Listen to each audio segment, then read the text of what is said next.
The singing today has been wonderful. I appreciate David's selection of songs. And speaking about selection of songs, this coming Wednesday is going to be singing night because different men will be leading, I don't remember what John said, a couple of songs, 2 or 3 songs apiece. So we certainly want as many people here as possible to be to sing along, to join in and give support. So if at all possible, we encourage you to be here Wednesday. And you might, call some that aren't here to see if they can be here on Wednesday. Of course, I wouldn't be saying that if I was going to be leading songs. I'd say, okay, everybody just stay home and I'll be here by myself. I mentioned this morning tonight's lessons from Genesis 5, and if you had a chance to read Genesis 5 this afternoon, you might say, well, what's he going to preach on from Genesis chapter 5?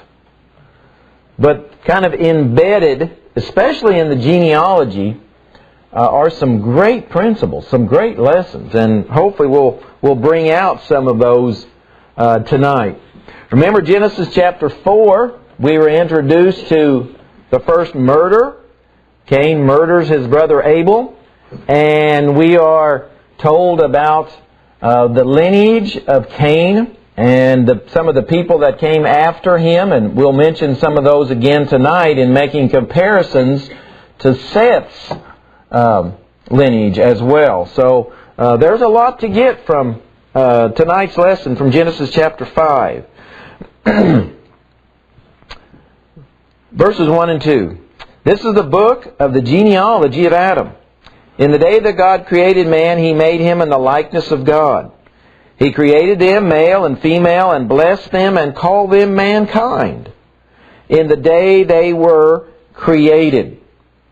And of course we have there kind of a brief summary of the first couple of chapters of Genesis.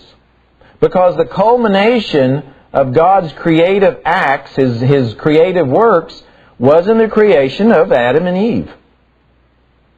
And if you remember back in Genesis chapter 1, especially verse 26, we hear the Godhead say, let us make man in our image. And so, of course, Adam is made in the image of God. And that phrase, in the image of God, has great significance in Genesis chapter 5. So he begins by reminding us, by summarizing what has happened in the first couple of chapters. And he also reminds us about the fact that He created them male and female. That's how He made mankind, male and female. And He blessed them and called them mankind. This is in some places translated Adam. So in that sense, that is not only a personal name, it's also a family name. We might call Adam, or Adam mankind, because it was both a family name and a personal name. So it's just a kind of a brief description. Because from this point, and then we see into Genesis chapter 6, of course, and later, where we have 2 main lines of people. We have Cain's line, which was discussed last week, and now we're going to talk about Seth's line and how they diverged and how different they became. So that's what this chapter especially is about, is there's a contrast, a comparison between Cain's and Seth's. The people, their lineage from those 2. And so he begins. And Adam lived 130 years and begot a son in his own likeness after his image and named him Seth. After he begot Seth, the days of Adam were 800 years, and he had sons and daughters. So all the days that Adam lived were 930 years, and he died. First thing to notice is it says that Seth was in the image of Adam. See, it says, begot a son in his own likeness.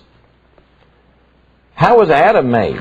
in the likeness of God. And is there a difference between those? Absolutely. Adam was made in the image of God. Adam was made, God made him very special in a number of ways. Adam lived for some time before there was what? Any sin in the world. But now we come to Seth. Sin is in the world. Seth wasn't born a sinner, but sin has been in the world. We've experienced a murder. Sin is in the world. And so Adam now, it says, begot a son in his likeness. In the likeness of Adam. Adam, of course, by now has experienced sin a number of times, because look at how many years has gone by. And so it said, he was made in the likeness of Adam, not in the image of God. And it says, some amazing things are listed here. He begot Seth, and the days of Adam were 800 years after that, and he had sons and daughters. And in all likelihood, remember the direction, the command that was given to Adam and Eve. What were they to do? Be fruitful and multiply. So there were numerous sons and daughters that must have been born to Adam and Eve, because they lived in a time in which the world was practically perfect. Remember, there wasn't any, as we talked about last week, genetic defects. There weren't these diseases and so forth that we have right now. So they lived in practically a perfect world. Not perfect, but much more so than the one we live. So, no doubt they had many, many sons and daughters, and that's very important when we get to the time of the flood. So he lived 800 years after that. And then all told, he lived 930 years and he died. And if you missed that, it said 930 years. That's a long time. And of course, people that don't believe the Bible believe what? That those are exaggerations, they're myths, they're made up. That there's no way people could live that long. But why did they live that long? Well, one of the reasons, the one I just mentioned. There were no genetic defects. There were no illnesses and diseases like we have right now. Our world is just inundated with all types of genetic problems and diseases and so forth. That was almost a perfect world. Remember, the flood changed the world forever. You look at the people that lived prior to the flood and people lived after the flood, it was vastly different. No doubt the world before the flood, we probably wouldn't recognize. It was so much, certainly more tropical than what we see. The weather would certainly have been more constant. Now remember, before the flood, there were no tornadoes, no hurricanes, no tsunamis, no earthquakes, no any of those things before the flood. So these people lived in an incredible world. Not like what we have. Not at all. So they lived in a world that we really wouldn't recognize. Volcanoes? No, didn't have volcanoes. None of those destructive things were there. Those came after the flood and were a result of the flood. So many catastrophes and so forth we have today are a direct result of the flood. More about that, though, of course, in a few weeks. So, we're told about Adam and how long he lived. And there's no reason to doubt that in any way. He lived 930 years and he died. So no doubt there was a very rapid population growth. I mean, very, very rapid. Because, again, of this perfect world practically and the conditions in which they lived. They would have had many, many sons and daughters. All of these people would have. And of course, remember that Cain's offspring and grandkids and so forth were certainly reproducing and multiplying the population as well. So we get down to verse 6. Seth lived 105 years and begot Enosh. After he begot Enosh, Seth lived 807 years and had sons and daughters. And that phrase you'll see is repeated over and over again. So all the days of Seth were 912 years, and he died. Enosh lived 90 years and begot Canaan, and after he begot Canaan, Enosh lived 815 years and had sons and daughters. So all the days of Enosh were 905 years, and he died. Notice how long. You know, we today think 100 years to live is a vast lifetime. Well, that was nothing in the days of the early patriarchs. I mean, it was nothing at all to live 900 years. Canaan lived 70 years and begot Mahalalel. After he begot Mahalalel, Canaan lived 840 years and had sons and daughters. So all the days of Canaan were 910 years, and he died. Look at those generations.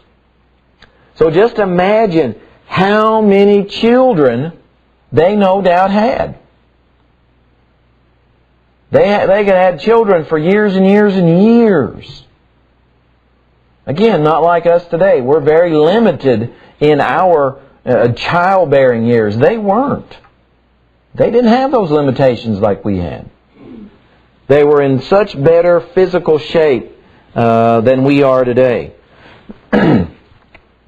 Mahalalel lived 65 years and begot Jared. And after he begot Jared, Mahalalel lived 830 years and had sons and daughters. So the days of Mahalalel were 895 years, and he died. Jared lived 162 years and begot Enoch. And this is a very important verse. Very, very important verse. So after he begot Enoch, Jared lived 800 years and had sons and daughters. So all the days of Jared were 962 years, and he died. Why is that important? Well, let's turn to Jude, verse 14, and we'll see why it's so important. Almost at the very end of the Bible. Jude 14. Jude, verse 14.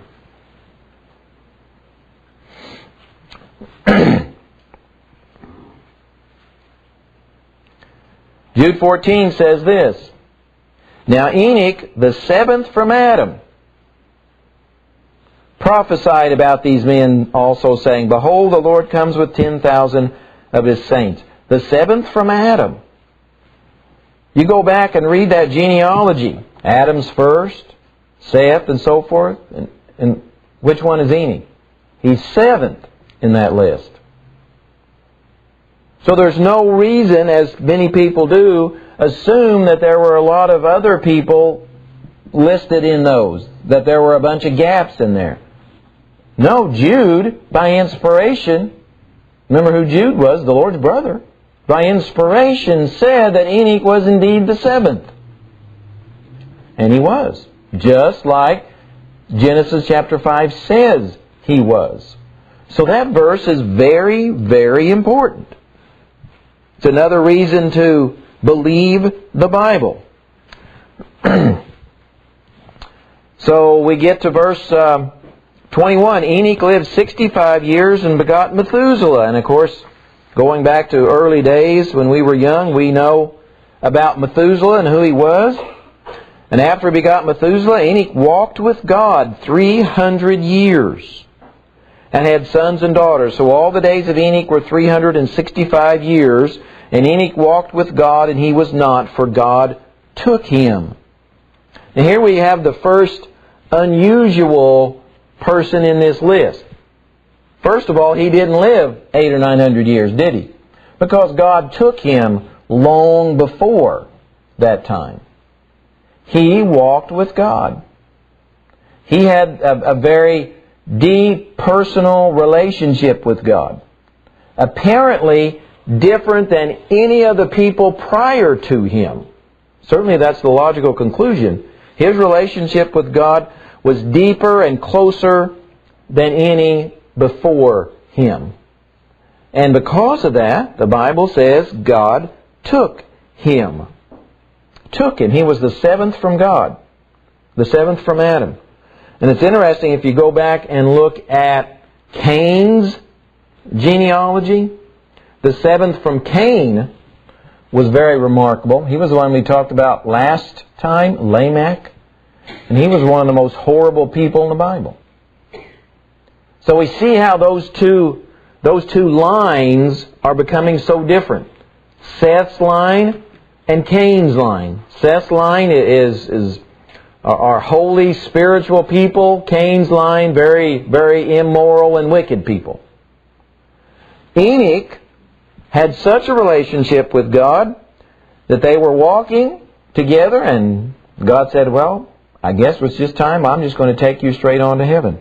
And that, of course, is exactly like he did. Remind us a little bit of Elijah in 2 Kings, how Elijah was taken up. Of course, that account has a lot of description about how he was taken up into heaven and so forth, whereas this account of Enoch is just very matter of fact.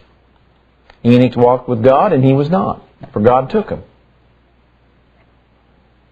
He had, again, that very close personal relationship. We also know that 1 Corinthians 15, the end of that chapter, reminds us that at the end of time, those people who are alive, those who are righteous are going to be what? They're going to be changed, right? In the twinkling of an eye, instantaneously. Their corruptible bodies are going to be changed into incorruptible bodies. And they're going to be taken with Christ. Christ is going to take them. So that's about the closest thing we have in the New Testament to what happened to Enoch and Elijah in the Old Testament. So we go on.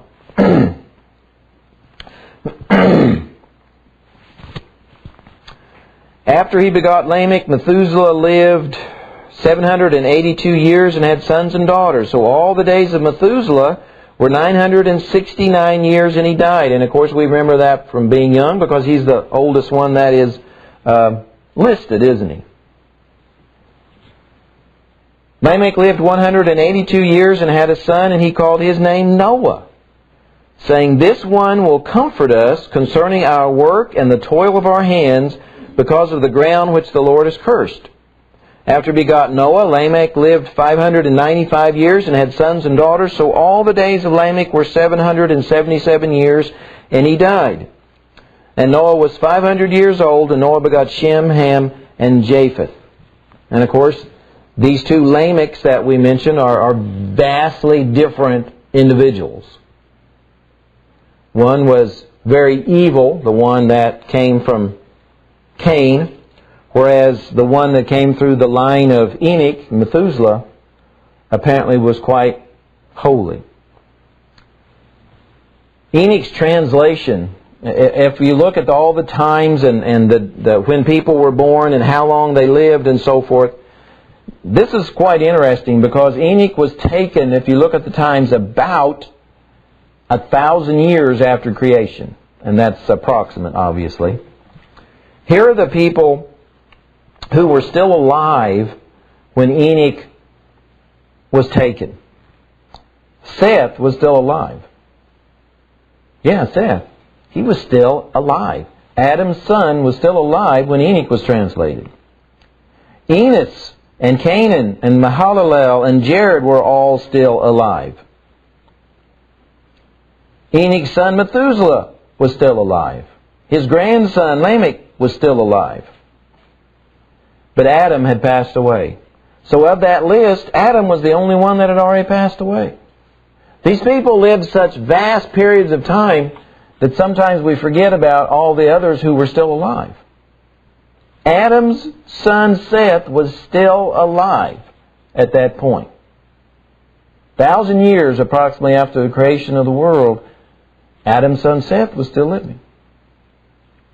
I find that just staggering almost. It's amazing.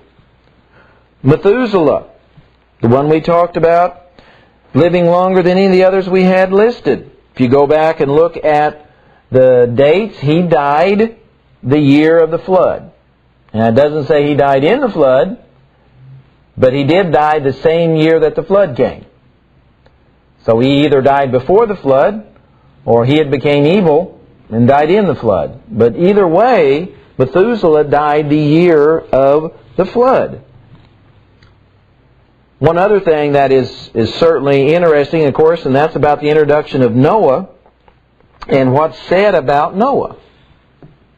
And he called his name Noah, saying, this one, whether this came through inspiration or what, but it said, will comfort us concerning our work and the toil of our hands. Because what? The ground which the Lord has cursed. And of course, remember, because of the fall in the garden, the ground was cursed, right? And it wasn't going to produce as easily as it had before. And people were going to have to work, and there would be sweat in their face. Not just on their forehead, but on their whole face. And there would be weeds and difficulties. So what does he say about Noah? Noah was in some way will comfort us about this. Will comfort us. No doubt by this time, by the time of Noah, over 1,000 years, that people understood what the curse had done. How difficult things were. And of course things then were so much easier than they are now. Especially because of the flood. So both of those instances, the ground was cursed. Why? Because of sin.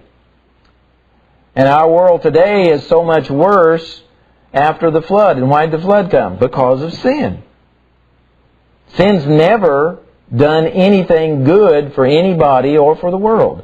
It has always brought disaster, always brought suffering, always brought problems, whether it was sin done by an individual or by a nation or by the world. Either way. Now, of course, we're going to see, Lord willing, next Sunday evening, God intervening again directly into the world. Intervening directly into the world. In Job 17, I want to read a couple of verses. Job 19, beginning in verse 25.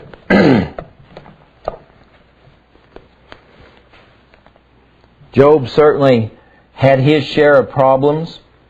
Job, in all likelihood, probably lived during the days of the patriarchs, long before the day of the law of Moses.